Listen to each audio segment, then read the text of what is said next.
Like, can we finally be tested? We finally have a game in the fourth quarter. It's right. Exciting. It's nerve-wracking. Is that, where are you in terms of that? I'm excited. I mean, I've been looking for. I mean, we've had this game marked since I guess the end of last season. Yeah. So we knew this was gonna be a test where we were excited for it. I mean, it's always fun to be able to go against the #1 defense in the country. I mean, you don't get that opportunity very often, and so. Yeah, I'm excited for the opportunity. And how confident are you that because of your training, because of all things you've done to prepare yourself, that when it gets to crunch time in the fourth quarter, gets this week or whatever, that you will be ready, you won't crack, that you're going to come through? I'm completely confident. I mean, with the lessons Coach Mick and Coach Day, Coach Meyer, I mean, all the lessons we've learned around here, love your brother. I mean, when it really comes down to it, it's you look to your left and your right, and you do it for them. I mean, I look to Wyatt. I can't let Wyatt down. I can't let Josh down. I can't let Jonah down. I can't let Thayer down. So they really are the ones who drive me through it and give me that confidence. Branden, on paper, you guys are going against, they say, the #1 defense in the country. Fewest passing yards, fewest rushing yards. That's rare that a team is #1 in both those disciplines. And yet, they've only played one offense in the top 75. Just when you've looked at the tape, do you guys see? No one they've played has dynamic playmakers like they have, like we have. No one has an offensive line like we have. Just what do you see when you look at what they've done? I mean, they look like a great defense. I mean, just watching the Illinois game, Illinois has a great offensive line, in my opinion. They have two really good backs, a couple wide receivers, and to see them, I guess, play them as hard as they did and everything like that, it gives you a level of respect to the defense because you can see why they are #1 in all these things. You know, they're disciplined, they're energetic. They're all these things that you want a #1 defense to be. So I have a lot of respect for them. How critical? What is it about Wisconsin that makes them stand out? That had you circling them on the calendar even before the season started? I mean, it's always a war with Wisconsin. I mean, I guess the biggest memory I can think of with Wisconsin was in my career here, at least, was in 2016 when we went to Camp Randall, and it was, I mean, double overtime, and that game was a war. So we knew coming into that was going to be a war, and so we were looking forward to it. Branden, I think that obviously the mobility of Justin can be an advantage. Are there any challenges for linemen when you might not know where he's going? How does that work for you guys? Yeah, I mean, it's definitely a challenge because, you know, he is so dynamic and he can run so well that when he gets outside of the pocket or even moves off his point a little bit, it's kind of like, it's a little weird for us because we expect him to be in that one spot, but I mean, he does a great job with his feet. He knows that as soon as he moves off that one point that he's on his own because we have no idea where he's going to be at, but he does a great job of I guess escaping everything. This might sound stupid, like, you know, wide receivers have scramble rules. Right. Are there those for linemen? Oh, just go find somebody. Just go find somebody. Okay. Yeah. Branden, how would you say your season is gone? I mean, it's you work really hard to get back here. Right. You had to deal with the back spasm thing a couple weeks ago. How's it gone to you? It's been all right. I mean, I had the one hiccup with the Nebraska game, but I mean, I think I still have a lot to improve on. I don't think I've played anywhere near where I know I can and where I've played before. So it's just really repping in practice and staying healthy is my biggest thing. Branden, this might be a tough question for you because I know you're not catching passes, but what's Justin Fields' best throw? Oh, man. I mean, I've seen some crazy deep balls that he's been able to throw with on the run, too. I guess that's the biggest thing is he's so dynamic the way he can take off, get out of the pocket, but yet still throw like almost like Pat Mahomes-esque. So, yeah. I asked him, and he said all of them. Right. Really? How surprised were you that Illinois beat Wisconsin last week, and what did you learn from the game film? I was surprised. I mean, well, I guess, yeah, I was definitely surprised. I mean, it just teaches you that you have to go into every game with the same discipline and the same mindset that everyone's going to give it your best, or give you their best shot. So, you know, I mean, us and Wisconsin and, you know, the bigger names in the Big Ten, all the other schools are going to come for your head. They're all going to, you know, they're all going to want a piece of what you got. Branden, this is going to sound like nitpicking. I don't mean it to, but the rate at which the quarterback is being pressured for you guys is like 80th in the country. It's kind of high. But I know some of that comes with what you were talking about earlier in Justin scrambling. It's not always just a pass protection breakdown.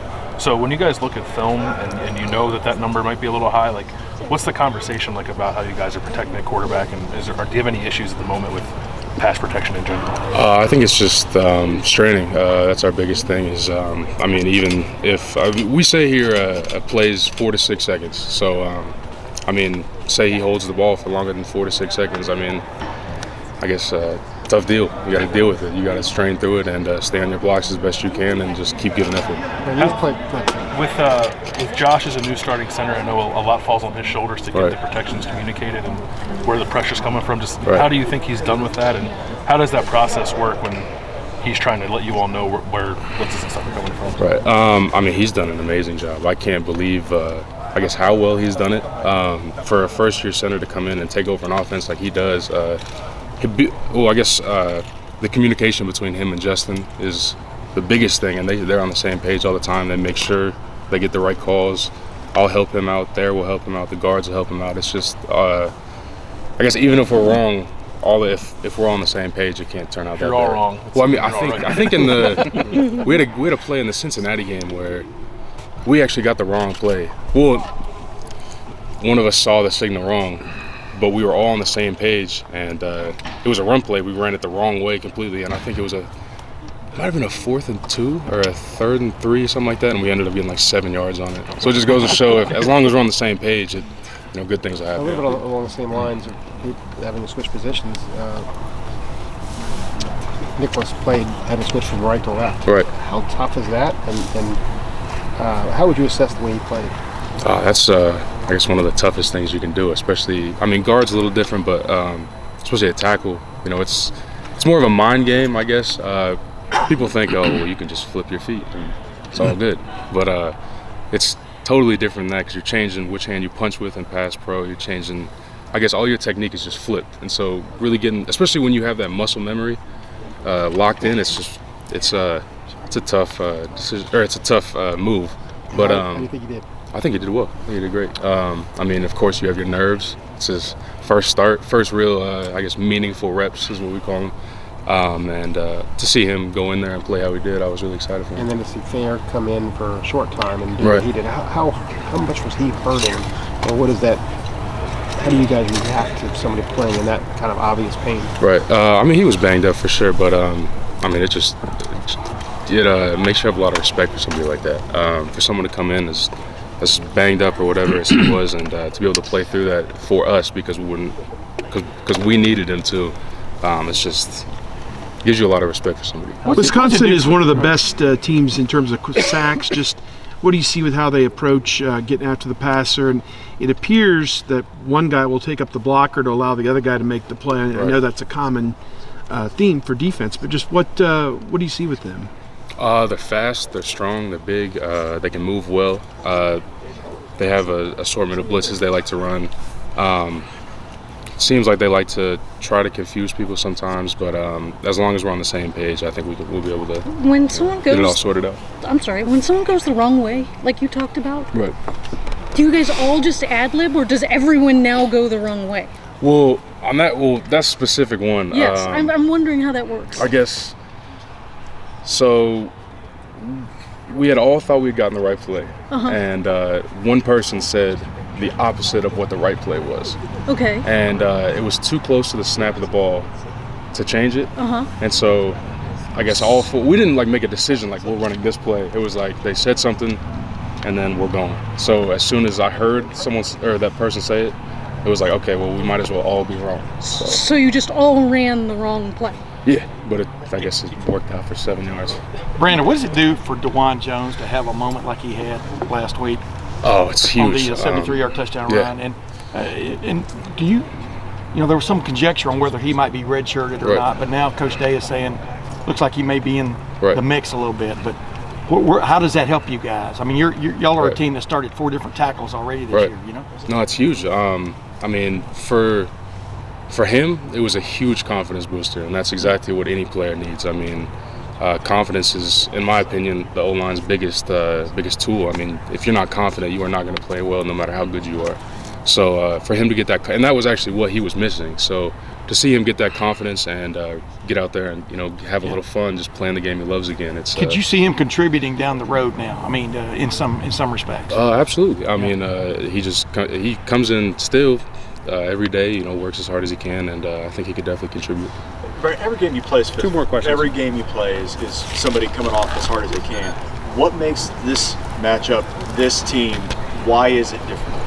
I think it's just the programs, the culture of the programs. I mean, we're both built on toughness. It's, I guess, it's a war. I mean, everyone knows Wisconsin is a tough, ram it down your throat type of offense and stop the run kind of defense. And we're, I guess, I would say the exact same. And so when 2 teams get together like that, you just know it's going to be a battle. Speaking of culture, I mean, Wisconsin's had a lot of success. So have other teams in the Big Ten, but they're one of those programs that just never quite seems to get up there and knock off Ohio State. Is that something, an identity you guys are aware of, and something that, as a team, a program, you feel like you have to protect or extend? Absolutely. I mean, I think it's just it comes along with culture. I think we've built a great culture around here, starting with Coach Meyer and Coach Day carrying it on. It's a mindset. It's just it's a different. I mean, and they have done that multiple times in their program, so they definitely know what they're doing and definitely know how to do it. And so I have a lot of respect for them. So it's gonna be a battle. One other quickie. Does a reminder of what happened with Illinois and Wisconsin last week? I don't know that you guys need a wake-up call, this team or not, but I mean, does it reinforce what every Saturday means? Absolutely. From the standpoint of the intensity aspect. Absolutely. I mean, we're going for, first and foremost, the Big Ten championship. It's our biggest goal. So, I mean, you have to take every Saturday one by one. You can't take a game off, a playoff, because something like that could happen and your whole season's ruined. And we work way too hard for something like that to happen.